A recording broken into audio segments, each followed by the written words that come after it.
tous, c'est BD Faute et aujourd'hui, pour le deuxième épisode, je vais m'attaquer au 16e tome des aventures de Lucky Luke en remontant le Mississippi. Cette BD est sortie en 1961 et a été écrite par René Goscinny et dessinée par Maurice. Ce que peu de gens savent, c'est que cette histoire a été inspirée d'une histoire vraie datant de 1870.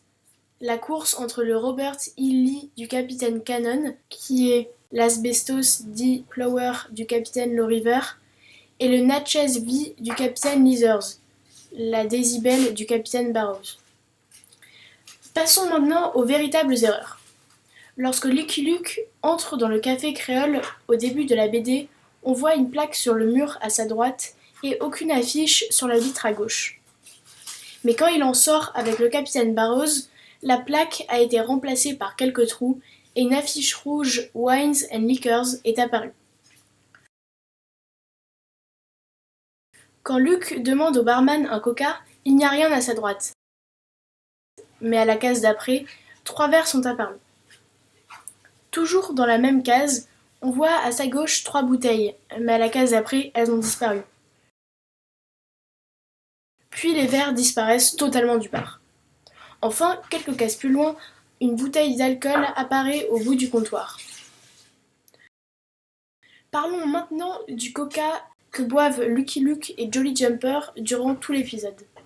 Le problème, c'est qu'ils boivent du Coca-Cola en bouteille, et Coca-Cola a été mis en bouteille en 1899, soit 19 ans après la date fictive du 3e épisode de Lucky Luke, Arizona 1880. Il y a peu de chances qu'il se soit écoulé 19 ans en 13 tomes, ce qui veut dire que chaque aventure durerait environ un peu plus d'1 an. En plus, Lucky Luke et Jolly Jumper boivent du coca avec 7 formes de bouteilles. Mais cette forme est sortie seulement en 1915, ce qui voudrait dire que En remontant le Mississippi, Lucky Luke a 25 ans de plus que dans sa 3e aventure, ce qui est très improbable. Toujours dans le même saloon, quand Lucky Luke y entre, le miroir au fond est brisé en haut à gauche. Mais quand le capitaine Loriver revient dans le bar, le miroir s'est reconstitué.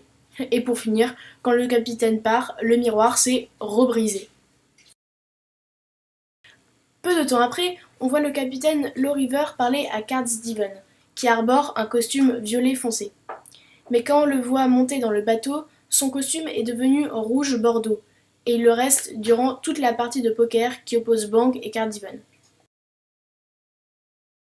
Mais il redevient violet 5 cases plus loin, et s'éclaircit au point de devenir presque bleu quand Card Steven sort du bateau.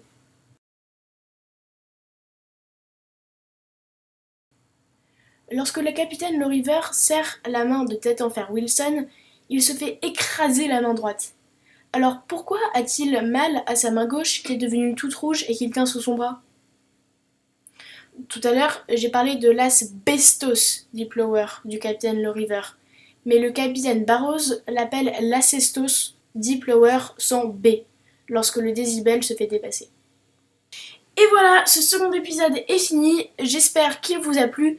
N'hésitez pas à me dire vos suggestions ou vos remarques dans les commentaires. Vous pouvez aussi mettre un pouce vert ou vous abonner à la chaîne, ça me ferait hyper plaisir. A bientôt pour un nouvel épisode.